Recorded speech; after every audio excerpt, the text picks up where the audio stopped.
My name is Ensley Woods, and I was 28 years old when a neighbor called to tell me my grandmother had died, because my own parents didn't think I needed to know. 10 years earlier, my mom and my dad had set two suitcases on the front porch, 2 weeks after my 18th birthday, and changed the locks while I stood there holding my backpack. Now they were sitting in the front pew at Nana's funeral, and my mother was squeezing my hand like she'd done it every day for a decade, whispering, "We should talk about the estate, sweetheart. As a family." They thought they were coming back for money. What they walked into was the one room in America where my grandmother could still speak for herself. And what the judge read out loud on page 4, that part, nobody in my family saw coming. Including me. Welcome back to Calm Drama Stories, where family secrets come to light, and quiet people finally get their say. If you've ever been made to feel like you owed your family your whole life, this one's for you. Drop a comment below, tell me where you're listening from, and be sure to subscribe. I was on shift when Ruth called. I'm a hospice nurse, and that Tuesday in March I was sitting with a patient across the county, holding his hand through the quiet of 4 in the morning, when my phone buzzed in my pocket. I stepped into the hallway. Ruth Delgado had lived next door to my grandmother for 30 years, and she was crying so hard I couldn't understand her at first. Marlene Woods had died in her sleep sometime before dawn. Peacefully. In her own bed. In her own house. Which was the only way she would have accepted the arrangement. Then Ruth said the part that put ice in my spine. "Honey, your parents have known since 7 this morning. I waited all day for you to come. When you didn't, I figured nobody told you." It was after 4 in the afternoon. 9 hours. My grandmother had been gone 9 hours, and the two people who called themselves her family had let me find out from a neighbor. I drove the 20 minutes to Maple Glen with my hands steady on the wheel, because hospice teaches you to fall apart later, on your own time. Her porch light was on. It clicked on every evening at 7, and it was burning now against the dark like nothing in the world had changed. On the front door, someone had taped an index card in my mother's tidy loan officer handwriting. "Contents inventoried. Please do not remove items. Signed, G. and P. Woods." She had been dead less than a day. My parents had already made a list of everything inside that house. I had seen nothing but the porch light. I stood on that porch a long time, and I remembered the last time I'd stood there with suitcases at my feet. You have to know what kind of house I grew up in. In my mother's kitchen, taped to the refrigerator where other families put crayon drawings, there was an invoice. She started it the month I turned 16. Room and board, $150 a month, itemized in blue ink, with a running balance at the bottom. My mother had been a loan officer for 20 years, and she ran our family the way she ran her desk. Birthday gifts came with reminders. "That coat wasn't cheap, Ensley. Remember what we do for you." Every kindness was recorded somewhere, gathering interest. My dad never argued with the system. He sat behind his newspaper at the table like a man waiting out weather, and when I looked to him, he'd give me this small, apologetic shrug, as if the ledger were a law of nature and not his wife's handwriting. Then there was Nana's kitchen, 6 streets over. Saturday mornings, pancakes on a griddle older than my father, coupons clipped and sorted in a shoebox, coffee so weak you could read a newspaper through it. I asked her once, when I was maybe 12, what I owed her for gas money after she'd driven me to a school thing. She laughed so hard she had to sit down. "Eat your pancakes," she said. "You don't owe me a thing. You never will." Same last name, same town, 2 different countries. I spent my whole childhood crossing the border between them and wondering why love cost so much in one house and nothing at all in the other. I didn't have the word for it then. I just knew that in one kitchen I was a daughter, and in the other, I was a debt. And in the spring of 2014, the 2 countries went to war. In April of 2014, when I was 17, Nana had a stroke. A small one, the doctors said. It clipped the edge of her speech for a few weeks and left her right hand slower than she liked, and she attacked her recovery the way she attacked a sale bin, with a list and no patience. I drove her to physical therapy every afternoon after school in her old Buick. That's how I got to watch what my parents did next. My mother showed up to the hospital with a folder. Inside were brochures for a place called Willow Crest Senior Living and a printout from a realtor with an estimate on Nana's house. Nana was still slurring her R's, and my mother was already pricing the walls around her. She told the relatives she was getting ahead of things. She told the doctors she was the responsible one in the family. She used the word manage so many times it started to sound like a threat. Nana said no. She said it slowly, but she said it. And that should have been the end of it. Except a few weeks later, I came downstairs at night for water and heard my parents at the kitchen table with the calculator out. My mother was saying words I'd never heard before. Petition, power of attorney, guardianship. My dad was saying, "If you think it's best, Pam." I was 17. I stood in the dark hallway of the Ledger house and Googled the words on my phone, and my stomach dropped through the floor. My mother wasn't planning to help her mother-in-law recover. She was planning to ask a court to declare Nana incompetent, take over her money, and sell her house.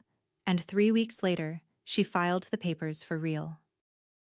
Here is what my parents didn't count on. When somebody files to have a person declared incompetent in Ohio, the court doesn't just take their word for it. It sends someone to look. The court investigator was a tired woman with kind eyes and a clipboard, and she came to Nana's house on a Thursday in July while I was there after therapy. She watched Nana make coffee, pay her water bill at the kitchen table, and name the current president, the year, and the exact price of ground beef at Hartman's Grocery, which Nana considered the only current event that mattered. Then the investigator asked me questions, out on the porch, alone. I was 17, and I understood with perfect clarity that both countries were listening. I told the truth. I told her Nana cooked her own meals and balanced her own checkbook. I showed her the little school notebook where I'd been keeping our therapy schedule, every session logged in gel pen, 5 months of Tuesdays and Thursdays. I told her my grandmother was the most competent person I knew, and that nobody in that house needed managing. Dr. Patel, Nana's doctor for 20 years, told the court the same thing in writing. In August of 2014, the petition was denied. Nana kept her house, her money, and her name. My mother didn't scream. That's the thing people get wrong about her. She came out of that courthouse with her chin level, drove me home in a silence you could stand a spoon in, and said one quiet thing at a red light without turning her head. "You'll learn what loyalty costs, Ensley." I thought it was just something bitter people say. 2 months later, I found out it was an invoice. I turned 18 at the end of September. 2 weeks later, I came home from my shift at the Pancake Barn and my key didn't work.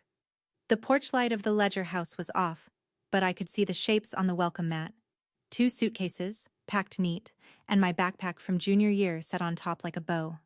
My mother opened the door about 4 inches, the chain still on, and she wasn't angry.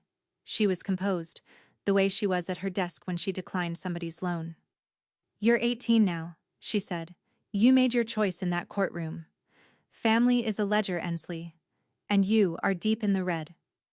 Behind her, at the edge of the hallway light, I could see my dad's shadow behind the curtain, not moving. And that shadow told me everything about him I would ever need to know. The door closed. The deadbolt turned. I stood on the porch of the house I grew up in doing math no 18-year-old should do. How much was in my checking account? Whose couch I could ask for? How many shifts until first and last month's rent? Then I picked up the suitcases and walked 6 streets in the October dark, and I knocked on Nana's door at 11 at night. She opened it in her robe. She looked at me and at the suitcases, and she didn't ask one question. She just reached past me and flipped a switch, and the porch light came on over my head, warm and yellow. "Love doesn't keep books, honey," she said. "It keeps a light on." From that night forward, for the rest of her life, that light burned every single evening, so I'd always know which house was mine. I want to tell you the next 10 years were a training montage. Mostly they were just long. I lived in Nana's spare room for a year, then a studio apartment above the hardware store. I waited tables and I took out loans and I put myself through nursing school, and I am proud of that. But I won't pretend it was clean. In November of 2015, when I was 19, I broke. It had been 13 months of double shifts and silence from two people whose voices I still heard in my sleep, and one night my hands wouldn't stop shaking and my thoughts turned into a drain I was circling. I drove myself to the county hospital and I signed myself in. 72 hours in the behavioral health unit. I signed myself in alone, and 3 days later I signed myself out alone, and I told exactly one living soul, which was nobody. Not even Nana. I came out of that building with a rule carved somewhere permanent. Need nothing. Owe nothing. If no one holds anything of yours, no one can drop it. It felt like strength for 10 years. Remember that rule, because it comes back later, in a courtroom, in the worst way. The years stacked up. I got my nursing license at 22 and found my way to hospice work, which sounds grim to people who've never done it and sacred to everyone who has. Sunday mornings belonged to Nana's kitchen, pancakes and weak coffee, and her reading the obituaries out loud like box scores. 10 good years. Then, in the fall of 2024, Nana started making appointments she wouldn't explain. Driving herself downtown to see a lawyer named Harriet Cole, and coming home with her mouth pressed flat like a woman sealing an envelope. The diagnosis came in October of 2024. Congestive heart failure, end stage, and Nana took the news the way she took a coupon that had expired, with brief irritation and immediate planning. She chose hospice at home.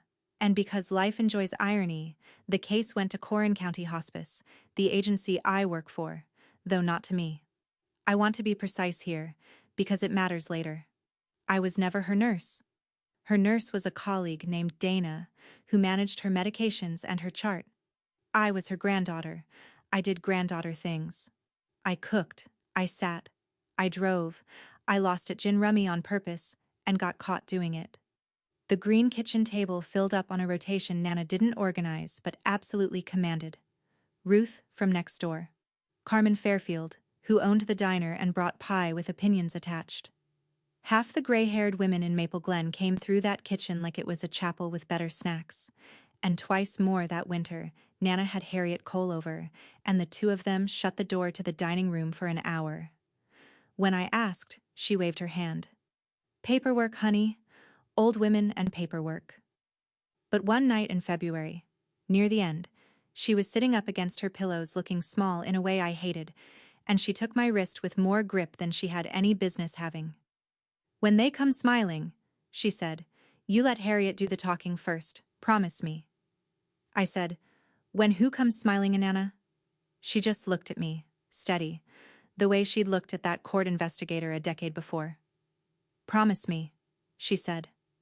So I promised. 3 weeks later she was gone, and I was standing on her porch reading an index card taped to her door. My parents ran the funeral like a campaign event.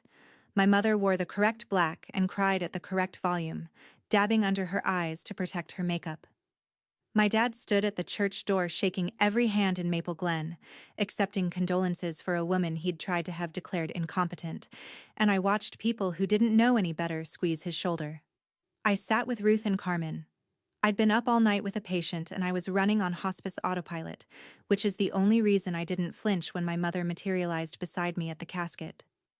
10 years of silence, and she slid her arm through mine like we did this every Sunday. Her perfume hadn't changed. She looks peaceful, my mother said, and then, in the same breath with the casket 18 inches away, we should talk about the estate, sweetheart. As a family. As a family. I hadn't been family since an October night in 2014, but Nana's money didn't know that yet, as far as my mother was concerned. Across the aisle, my cousin Kayla, 26 now, gave me a little wave and then looked quickly at her phone, and I clocked that too. Hospice teaches you who's crying for the dying and who's crying for the furniture. I said nothing. I'd made a promise about exactly this moment, even if I didn't understand it yet. And 2 days later, the letter came. Cream envelope. Law Office of Harriet Cole. Addressed to me, with copies noted to Gregory and Pamela Woods. All interested parties were invited to attend the reading of the estate plan of Marlene Woods, Thursday, at 10 in the morning. My phone rang within the hour. My mother, warm as fresh bread. We'll pick you up, sweetheart. We should walk in together. I drove myself. Harriet Cole's office had law books and a coffee machine older than me, and Harriet herself turned out to be 66 years old, with reading glasses on a chain, and the general climate of a woman who had never once been talked over successfully. My parents arrived in their church clothes. My mother had brought a leather folio, and it sat on her lap the whole time. Prepared. Harriet read without theater. The estate of Marlene Woods, held in the Marlene Woods Revocable Trust, consisted of the house on Sycamore Street, appraised at $475,000, the commercial building downtown that used to be her fabric shop, the Spool and Thimble, leased now, valued at $610,000, investment accounts totaling $2,290,000, built out of 40 years of fabric and index funds, and the deep patience of a woman who thought paying retail was a moral failure. Cash and personal property, $125,000, $3.5 million, and every dollar of it, the house, the building, the accounts, all of it, to her granddaughter Ensley Woods, sole beneficiary. To her son Gregory and his wife Pamela, $10,000 each, quote, with my thanks for the lesson they taught me in 2014, unquote. The room went so quiet I could hear the coffee machine. I sat there with my ears ringing, and I watched my mother, because 10 years of missing someone teaches you to watch them. She didn't flinch. She smiled. She reached over, took my hand in both of hers and said, warm as a heating pad, "Oh, sweetheart, what a responsibility for you. Of course, we'll manage it for you." Like the money had been left to them with an errand attached. I took my hand back, gently, and said, "No, thank you." And my mother kept smiling as she gathered her coat. And that smile scared me more than the note on the door had. It was the smile of a woman with a plan. The first move wasn't a lawyer. The first move was casserole diplomacy. My mother called that Sunday, and her voice had a register I'd never heard aimed at me, soft, unhurried, almost shy. She wanted to have me over for dinner. "No business, Ensley, no estate talk, just family. I've missed you." I want to be honest with you about what happened inside my chest when she said that, because I think some of you already know. I was 28 years old. I owned scrubs older than my relationship with my parents, and some animal part of me, some 18-year-old still standing on a dark porch doing math, sat up at the sound of my mother's voice saying, "I've missed you," the way a dog sits up at keys in the door. I knew what this was. Let me be clear that I knew. I had watched this woman price a stroke victim's house from the visitor chair of the hospital. People ask, afterward, why would you even go? Here's the answer. And it's the truest thing in this whole story. You can know exactly what someone is, and still be starving for them. Estrangement doesn't kill the hunger. It just teaches you to eat around it.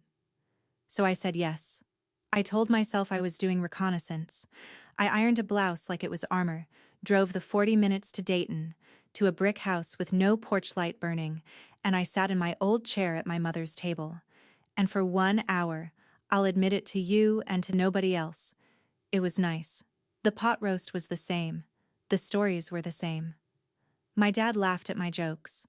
And then the dessert plates came out, and next to my slice of pie, my mother set down a plastic-bound folder.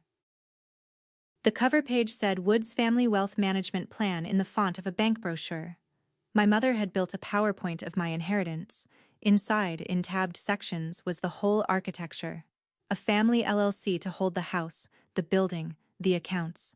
Managing members, Gregory and Pamela Woods. A monthly allowance for me, the word allowance, in print, aimed at a 28-year-old woman who ran night shifts alone with dying strangers. Page 6 had a signature line with a little plastic arrow stuck on, pointing where I was supposed to sign my grandmother's life over to the 2 people she had specifically walled out of it. My dad studied his pie, that shadow behind the curtain again, just better lit. My mother talked the whole time in her loan officer voice, reasonable, warm, terms like fiduciary responsibility and protecting the assets, and "You're so busy with your work, honey." I let her finish. Hospice teaches you that too, letting people finish. Then I closed the folder, set it by my plate, and said, "Thank you for dinner. The pot roast was perfect. I'm not signing this. The temperature in that dining room dropped 10 degrees in 1 second. My mother looked at me for a long moment, and the softness went out of her face like a switch had been flipped somewhere at the main breaker, and what was left was the woman from the courthouse parking lot in 2014. "We tried the nice way," she said. I picked up my purse and let myself out past the dark porch. If you've ever sat at a table where love came with paperwork, tell me in the comments what you did, because I read every one of them. And stay with me, because that night I made an enemy on purpose for the first time in my life, and you're about to see exactly what it cost them. If you're new here, subscribe. This is the part where it stops being polite. 3 weeks later, a man in a golf shirt walked up to the nurse's station at the hospice office, asked if I was Ensley Woods, and handed me a manila envelope in front of 2 coworkers and a grieving family. "You've been served. Have a good one." I read it in my car. In the probate court of Coran County, Ohio. Gregory Woods and Pamela Woods, petitioners, contesting the last will and trust of Marlene Woods. And the grounds made my hands go cold on the steering wheel. Undue influence by a caregiver, lack of testamentary capacity. 11 pages of lawyer language arranging my whole life into a crime. The dutiful granddaughter recast as a professional who had isolated a dying woman, alienated her from her loving son, and steered $3.5 million into her own pocket. They wanted the trust thrown out. They wanted the estate distributed as if no will existed, which in Ohio would hand a son his mother's fortune. And buried in the motions was the tell, the sentence with my mother's fingerprints on it. Petitioners further request the court appoint them interim managers of the estate during these proceedings. Manage it for you. She'd found a way to say it in legal stationery. Until it was sorted out, everything froze. The accounts, the house, all of it locked, while the court decided whether my grandmother had been of sound mind, a question Nana would have found hilarious and then filed somewhere for revenge. Harriet called me that evening. Her voice was level in a way I'd learned to lean on. "They have every legal right to file this," she said. "That's the ugly beauty of the law, Ensley. Any fool can knock on the courthouse door. Now come to my office. Your grandmother left some instructions about this exact knock." Before I could get to Harriet's office, the family phone tree got to work. You have to understand how a smear moves through a small county. It doesn't march. It seeps. My aunt in Columbus heard I had gotten myself written into the will. A great-uncle heard I'd been medicating Marlene at the end. You know, she was a nurse. By Friday, a woman at Hartman's grocery looked at me too long over the cart corral, and I knew my mother's version of me had beaten me to the checkout line. Then Kayla texted.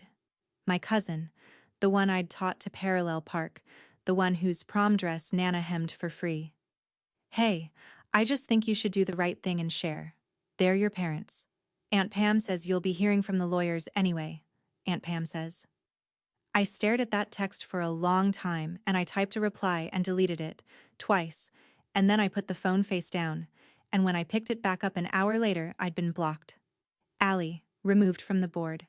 That one cost me something real, and I want it on the record that it cost her more, eventually. Though not in money. There's no coupon for being on the wrong side when it counted. That Sunday I was sitting in my apartment above the hardware store with the lights off, phone face down, when someone knocked. Ruth Delgado stood in my hallway holding a pot of chicken soup with both hands like it was a casserole-shaped weapon, and her eyes were dry and furious. "You're not answering your phone," she said, pushing past me to the stove. "So I'll say it here. Marlene told us this would happen. All of it, honey. Every move they're making," she called it. "Us," she said. "Marlene told us." I wanted the rest, but Ruth only patted my hand and said Harriet did the explaining in this outfit. She just did the soup. 2 things happened that week. First, Harriet, as trustee, asked me to move into Nana's house. An occupied house is an insured house, an empty one is a liability, and the court fight could take a year. My parents' lawyer objected within a day, calling it the caregiver occupying the disputed asset. Harriet replied in writing that the trustee had made an operational decision and the petitioners were welcome to bring it up with Judge Marsh. So I packed the same 2 suitcases, out of some instinct I won't examine, and I moved 6 streets over, into the house where the porch light was. Second, the first night there, I went looking for the switch. I wanted to be the one to turn it on, the way she'd turned it on for me. I traced the wire from the porch fixture down into the hall closet, and there, screwed to the wall above the fuse box, was a little mechanical timer, beige plastic, older than me, its dial notched at 7 in the evening. She hadn't been flipping that switch by hand all those years. She'd bought a machine to make me a promise, back in October of 2014, and that machine had kept it every single evening for more than 10 years, through storms and Christmases and her own dying, and it was keeping it still. Click. 7 o'clock. Light on, whether the woman who said it was alive or not. I sat on the closet floor and finally came apart, quietly, on my own time. Then I did something that didn't come natural. Ruth knocked that evening with soup number 3, and instead of telling her I was fine, which was my whole personality, I opened the door all the way and let her in. She looked around the kitchen, at the green table, and said, "Good. Now, has Harriet shown you the letters yet?" Harriet spread the file across her conference table the next morning like a surgeon laying out instruments. "Your grandmother," she said, "did not guess. She remembered." And then she walked me through the fortress Marlene Woods had spent 10 years building. The trust was created in March of 2015, 5 months after my parents put my suitcases on the porch. She'd sat in this same office, 72 years old, furious in her Sunday coat, and said she'd just watched what her son would do for money, and she intended to make it useless to him. Every few years she came back and tightened a bolt. The final amendment, January of 2024, 9 months before any diagnosis, before any hospice, back when she was still hauling her own mulch. Attached to it, 2 letters from 2 different doctors, Dr. Patel and an internist in Dayton she'd booked herself. Each one examining her the same week she signed, each one certifying her memory, her judgment, and in Dr. Patel's dry phrasing, a degree of financial acumen exceeding my own. Harriet had met with her alone each time. No family in the building, standard protocol done to the letter, every meeting logged. Do you see it? Capacity, documented twice, independently, dated. Influence? Impossible. I hadn't even known the trust existed. My grandmother had built her paperwork like a woman who'd been ambushed once and never intended to be ambushed again, and every bolt she tightened was aimed at one future Thursday in a courtroom. "There's more," Harriet said, closing the folder, and for the first time I saw something like anticipation cross her face. "There's a page I'm not permitted to show you before the hearing, Marlene's orders." She wrote them down. I said, "Her orders say you can't show me?" Harriet almost smiled. "Her orders say Judge Marsh gets to read it first, out loud." She was very specific about the out loud. "In August they deposed me. If you've never been deposed, it's a conference room with a court reporter, a camera, and a lawyer paid to unstitch you politely. My parents' attorney was a man named Barrett Voss, 50-something, silver glasses, the bedside manner of a paper cut. For 2 hours he asked reasonable questions in a reasonable voice. My shifts, my access to Nana's house, whether I'd ever driven her to the bank, cooked her meals, been alone with her. All the ordinary mechanics of loving somebody old, replayed slow so they'd look like grooming. Was I present when medications were administered? Did I benefit from her isolation? Then, without any change in tone, like he was asking about the weather, Voss slid the knife in. "Ms. Woods, have you ever been admitted to a psychiatric facility, voluntarily or otherwise?" The court reporter's hands kept moving. The camera kept its red eye on me. 10 years I'd kept that November locked in a drawer no one knew existed, and this man had a copy of the key in a folder, which meant my parents had gone digging through my worst night and handed it to him like ammunition, which is exactly what it was. The how of it turned out to be stupidly simple. At 19, I was still listed on my father's health insurance, and the statements go to the policyholder. They had known for 10 years. They had known, and said nothing, and saved it. I heard my lawyer object to relevance. I heard myself answer anyway. Level. The voice I use at 4 in the morning with frightened patience. Yes. In 2015. For 3 days. I checked myself in, and I checked myself out. Voss made a small note, pleased, and quoted my mother without knowing it. Or maybe knowing it exactly. Debts of gratitude are still debts. Wouldn't you agree? I didn't answer that one. When it ended, he squared his papers like a man clearing a dinner table and said, "We'll see you at the hearing, Miss Woods. Unless your family would rather settle this like a family." In the parking garage, my hands finally shook. 2 weeks after the deposition, my supervisor called me in before my shift and couldn't look at me. An anonymous complaint had been filed with the Ohio Board of Nursing. Elder financial abuse by a hospice professional. Anonymous, but it cited the probate case number so we can retire the mystery of authorship. And here's the part people don't understand about licensed work. It doesn't matter how absurd the complaint is. The board has to investigate. The process takes months.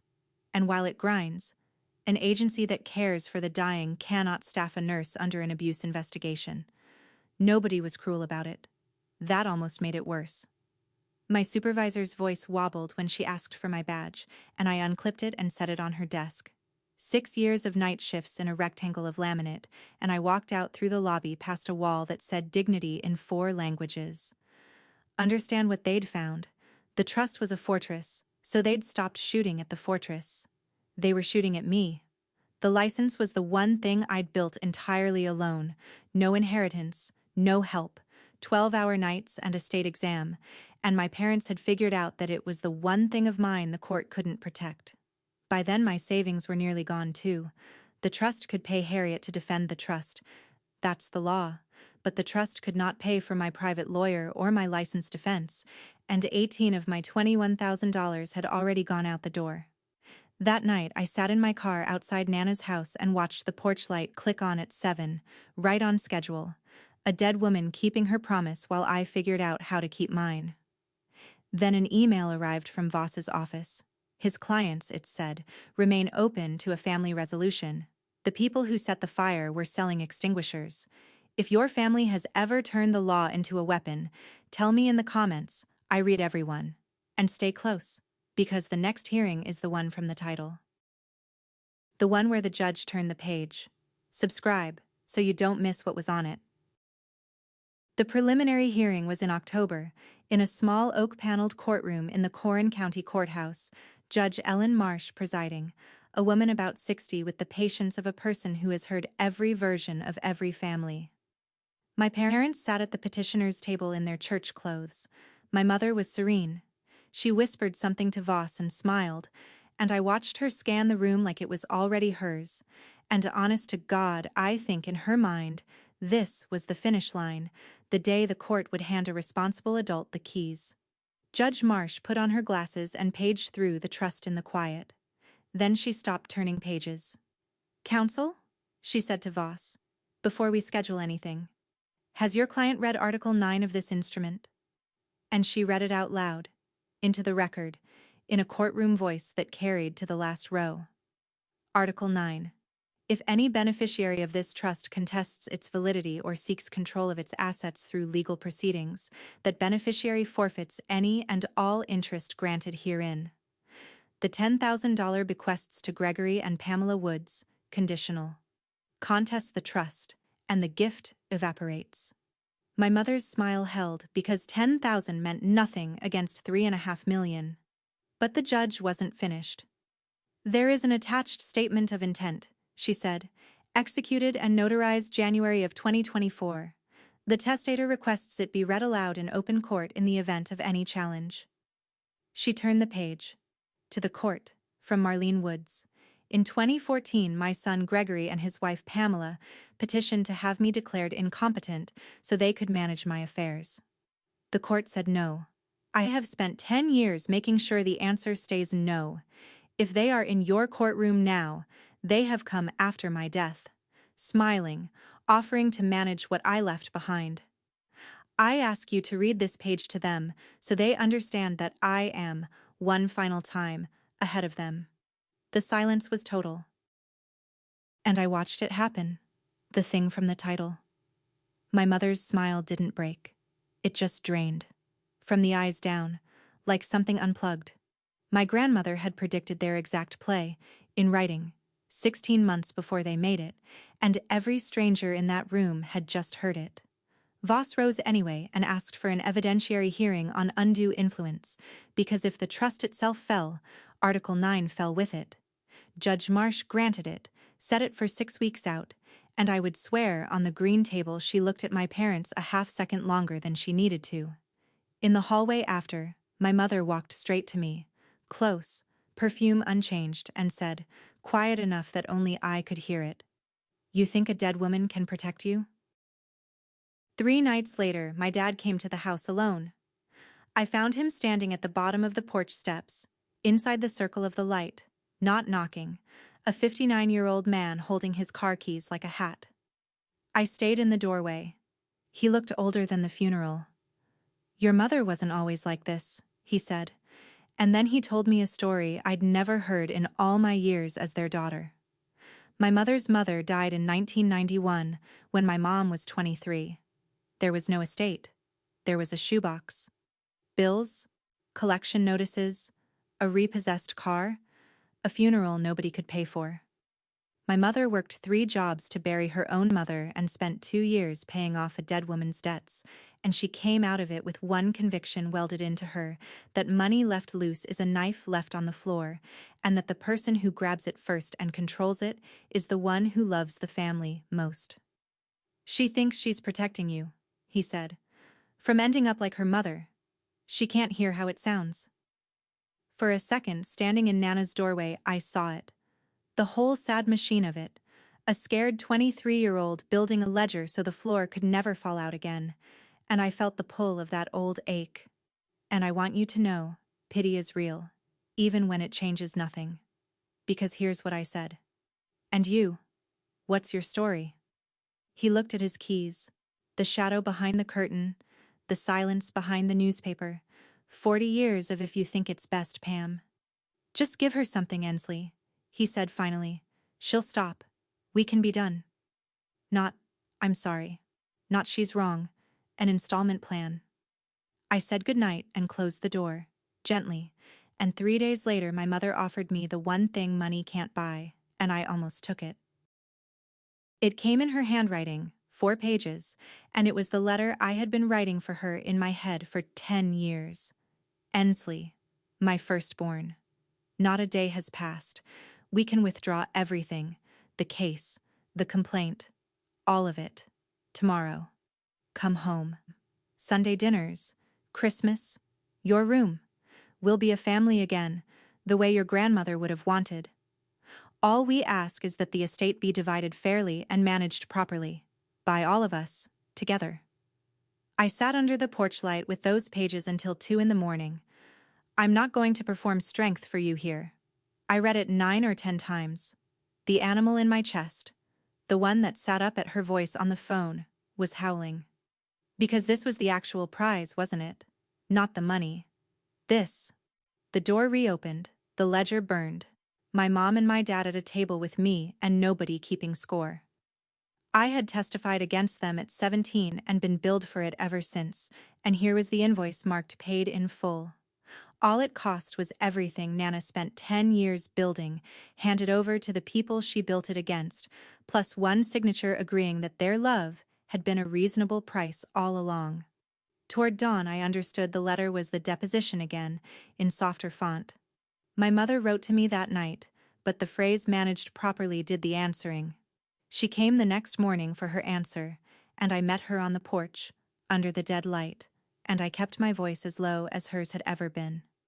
"You can't buy back what you threw away, Mom, and I'm done paying interest on being your daughter." Something in her face closed like a bank at 5. She walked to her car, and from the open door she gave me one last look. "Then you'll lose the license too," she said. And that was the last conversation my mother and I ever had as mother and daughter. The formal offer arrived the following week on Voss letterhead, and it was elegant the way a trap is elegant.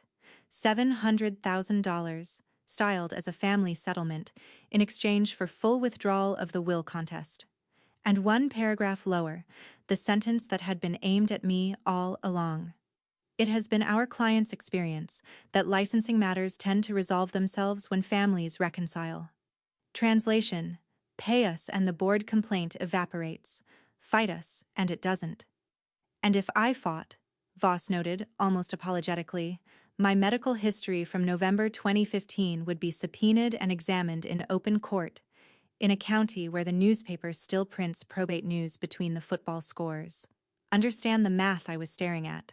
700,000 was 20%, and Harriet believed we would win, but believed is a lawyer's word, and meanwhile the board investigation would grind on for a year or more with my badge in a drawer. My savings were down to $3,000, and the price of winning was standing in front of my hometown while a lawyer read my psychiatric records out loud. My own attorney, the one I was paying with money I didn't have, told me plainly that taking the deal was the rational move. You'd keep 80% and your privacy. I've seen people pay more for less. Even the math of surrender was reasonable. That's what a good trap looks like. Harriet was quiet for a long time when I asked her. The trust can survive a trial, she said finally. That was built. The question, Ensley, is whether you want to.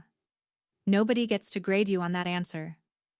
They sent a draft agreement with a signature line and a little plastic arrow, my mother's arrow, pointing at where I was supposed to end it. And I sat at the green table that night, and I picked up the pen. I had the agreement flat on the green table, pen uncapped, and I want to be honest, I had decided to sign it, 20% to make it stop. People pay more for less. My hand was actually moving when the knock came, and it was Ruth, with Carmen behind her holding a pie like a second opinion. They didn't ask what the papers were. Gray-haired women don't have to. They sat down at the table where they'd sat all winter, and Ruth put her hand flat on the pages, not grabbing, just resting, like you'd rest a hand on a casket. Let me tell you what I watched for 10 years, she said. Every evening, 7 o'clock, that porch light came on. Rain, snow, the night of her diagnosis, the night she died. I used to check it from my kitchen window like a lighthouse. One time I asked her why she didn't just leave it burning all day, and Marlene said, because then it wouldn't mean anything, Ruthie. It has to be a choice. It has to cost a little, every single day, or it's not a promise. It's just a bulb. Carmen cut the pie without asking. She wasn't leaving you money, honey, Ruth said. Money was the smallest thing in that house. She was leaving you witnesses. I looked at the signature line, at the little plastic arrow, and Ruth asked the question I have thought about every day since. You've been paying for their love your whole life, Ensley. Whatever this paper costs, add it to that pile. What's the interest rate? I sat with that. Then I picked the agreement up, squared the pages the way Voss had, and tore them in half, and the sound was the best thing I'd heard since Nana laughed. Nobody at that table knew yet what I was going to do instead, including me, until I said it out loud. To beat their story, I have to tell mine, all of it, under oath. Here is what I understood at that table, and if you take one thing from my story, take this. Their entire artillery, the deposition, the complaint, the settlement letter, all of it ran on one fuel: my silence. The 72 hours was only a weapon while I treated it like a wound. A secret can be extorted. A story can't. So the next morning I sat in Harriet's office and gave my instructions, and for once in my life I did not soften them. No settlement, no counteroffer, no delay. And then the part that made my own lawyer blink. I would sign a waiver and release my behavioral health records myself, voluntarily, into the case, before Voss could subpoena a single page. You cannot threaten to expose what a woman has already laid on the table in her own handwriting. The blackmail died in that signature. 18 months of leverage gone in one stroke of a pen, my parents never saw coming.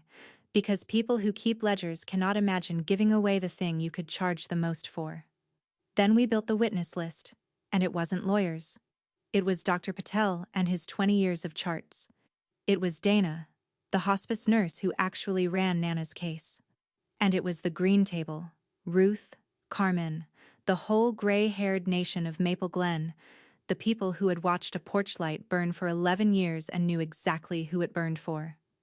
Harriet looked at the list a long time, "Your grandmother said you'd get here," she said. She hoped it wouldn't cost this much. The night before the hearing, I ironed my scrubs out of habit, stood there holding the uniform I wasn't allowed to wear, and hung it back up, and chose the gray dress instead. In 6 hours, the whole county would hear about the worst night of my life. From me, first. The evidentiary hearing opened in November, and the courtroom was full, which in Corrin County means the church crowd, the diner crowd, and a reporter from the county paper with a fresh legal pad. Voss went first, and I will give the man this: he was good. For one entire day he built a woman out of my outline, a trained medical professional, embedded in a dying widow's home. Access to her routines, her moods, her medications. A granddaughter with, and here he let the pause do the work, a documented psychiatric history, who stood to gain $3.5 million from an old woman's altered estate plan. My mother testified in a blue suit with a tissue in her fist, and she was devastating, poised, wounded, reasonable. We only ever wanted to manage things properly. Ensley is fragile. She's been fragile for years. We were trying to protect her and my mother-in-law both. She had grieved more convincingly on that stand than she had at the casket. Then Kayla, my cousin, 26 years old, avoiding my eyes, testifying that I had kept to myself and gotten close to Mrs. Woods at the end, 2 innocent facts arranged into fingerprints. That was the day I learned you can lose a person twice. The judge listened to all of it without a face. Ruth sat behind me the whole day, and behind her Carmen, and behind Carmen, 3 rows of gray heads that had no legal function at all, except that Judge Marsh could count. When they adjourned, Voss packed his briefcase looking like a man ahead on points, and honestly, he was. Judge Marsh looked over her glasses. "Ms. Woods, the court will hear you tomorrow morning, 9 o'clock. That night the porch light clicked on at 7, and I sat under it and practiced nothing, because Nana always said the truth doesn't need rehearsal, it just needs a witness willing to go first. I took the stand at 9 in the morning in the gray dress, and I used the only voice I own, the 4 in the morning voice, the one for frightened people in dark rooms, low and level and unhurried. And I told it. All of it. October 2014, 2 weeks past my 18th birthday, the key that wouldn't turn, 2 suitcases packed by my mother with the sweaters folded, because she folds everything, even an abandonment. My father's shape behind the curtain, my mother's voice through 4 inches of door. Family is a ledger, Ensley, and you are deep in the red. And I watched the court reporter type my mother's sentence into the permanent record of the state of Ohio. I told them about the 6th Street walk in the dark and the porch light coming on. And then, because it was mine to tell now, I told them about November 2015. 19 years old, 13 months into exile.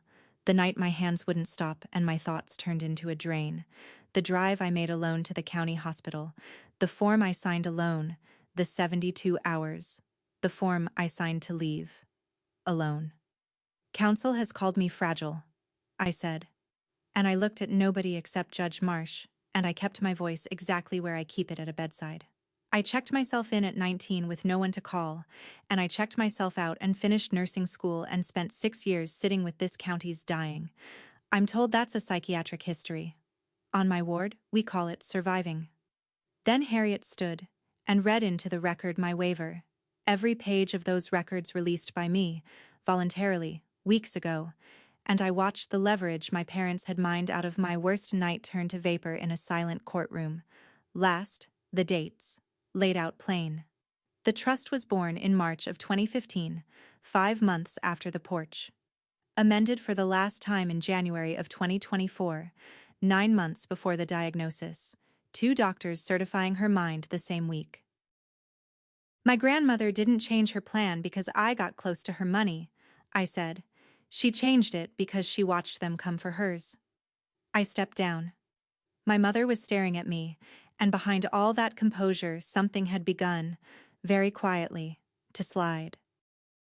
Then came the afternoon I want read at my funeral. Dr. Patel, 20 years of charts, 2 capacity letters, and the flat professional opinion that Marlene Woods had, a degree of financial acumen exceeding my own.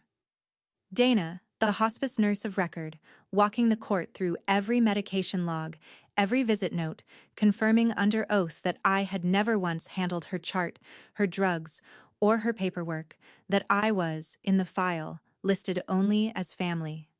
And then the gray-haired nation took the stand one by one, and the courtroom stopped being Voss's.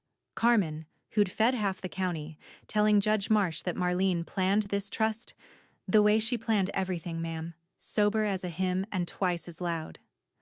And Ruth, 71 years old, hands folded, 30 years next door. She testified about the porch light. The timer set in October of 2014, the bulb she watched from her kitchen window every evening for 11 years. Rain, snow, holidays, the night Marlene died, still burning. That light was for the girl, she said. Everyone on Sycamore Street knew what it meant. It meant that child had a home whether her parents wanted her or not. Voss tried to cross her. He suggested elderly neighbors misremember things, and Ruth looked at him over her glasses the way you'd look at gum on a pew. Old women notice things, young man. It's all we do. The gallery laughed, and Judge Marsh let them. And that's when my mother broke. Not a scream at first, a correction. She stood up at the petitioner's table over Voss's hand on her arm, because a courtroom full of people were smiling at a version of the family where she was the villain, and my mother had never once lost control of a narrative in her life. We fed her for 18 years, she said, too loud for the room. You don't get to walk away from a debt like that. Family is a ledger. It is. And there it was. 50 strangers, a court reporter, and a judge heard my mother state the household religion out loud, in her own voice, the exact sentence from the porch, and no one had extracted it from her. She'd offered it. Judge Marsh gavelled a 30-minute recess. When she came back, she had the trust in one hand and a ruling in the other. Judge Marsh read from the bench, and she did not hurry. The petition to invalidate the trust of Marlene Woods, denied, with prejudice. On capacity, the court found 2 independent contemporaneous medical certifications and the testimony of a treating physician of 20 years, against 0 medical evidence from the petitioners. On undue influence, the court found, and I'm quoting the words that mattered to me, no evidence whatsoever that the beneficiary influenced this estate plan, and abundant evidence that the plan was a response, of many years' standing, to the petitioner's own prior conduct. The trust stood. Every bolt Nana tightened, held. Then, Article 9. The court found the contest had been brought without probable cause, which under the clause meant the conditional bequests were forfeit. My parents had sued for $3.5 million, and the arithmetic of their ambition came due at 0, minus the $10,000 each my grandmother had left them as bait, minus their own legal fees, and the court noted for the record it would entertain the trustees' motion to recover fees from the petitioners. My mother took the sound of all this the way you take a diagnosis. My father took it looking at his keys. Outside, in the hallway, by the tall windows, she crossed to me one last time. Up close, her composure had cracks in it now. Fine ones, like a windshield the morning after a cold night. And she said, and I believe it was the truest thing she ever said to me, after everything we gave you. Not sorry, not even angry, really. Just the ledger, open to my page, one final time, and I heard my own voice come out the way it does when I turn off a monitor that's done its work, quiet, and finished. Then consider us settled. I walked past her, through the doors, into the November cold, and I did not look back. And this is the part where I'm supposed to tell you it felt like victory. It felt like a discharge. Somebody I'd been treating my whole life had finally been released. I want to be straight with you about the price, because every win has won, and the videos that skip this part are lying to you. The county paper ran it on page 2. My name, the trust. And one paragraph, sourced from the public record I had opened myself, about a 19-year-old girl and 72 hours in the behavioral health unit.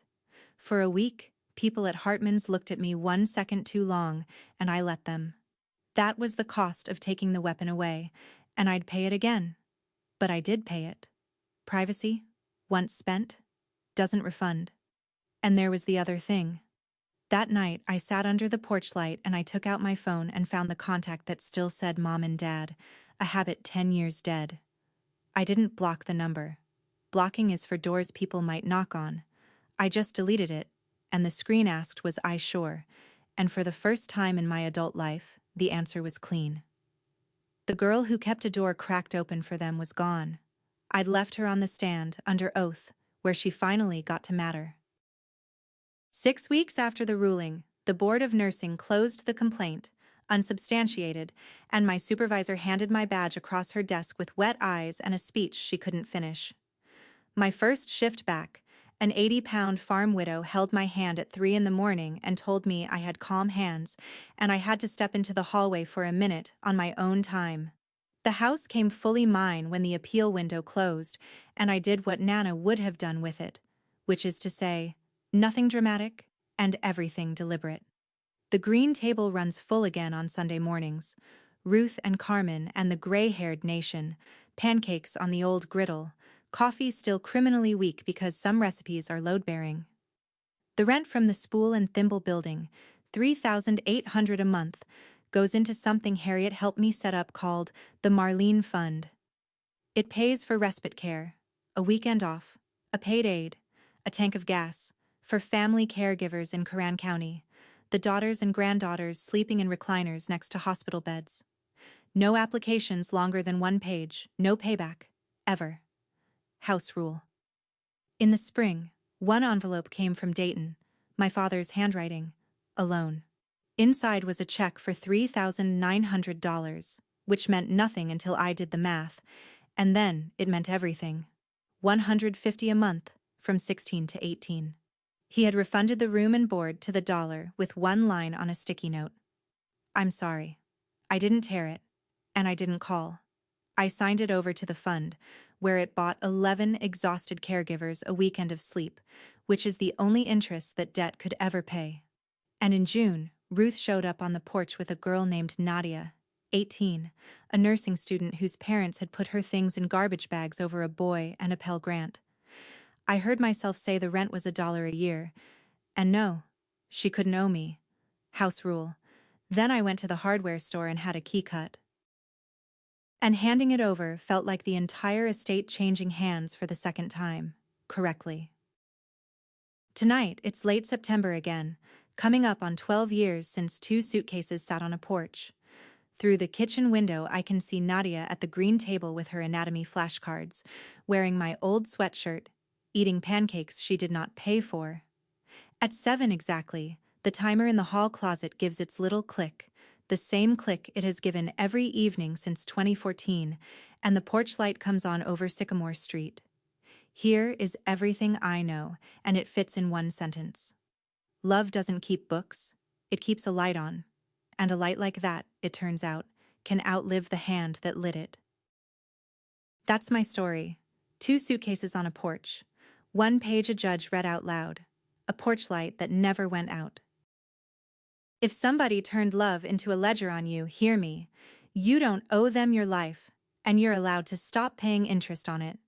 If this found you on a hard night, share it with someone sitting in the dark, and go check on the person who keeps a light on for you. Drop a comment, I read everyone, hit subscribe, and I'll see you in the next one.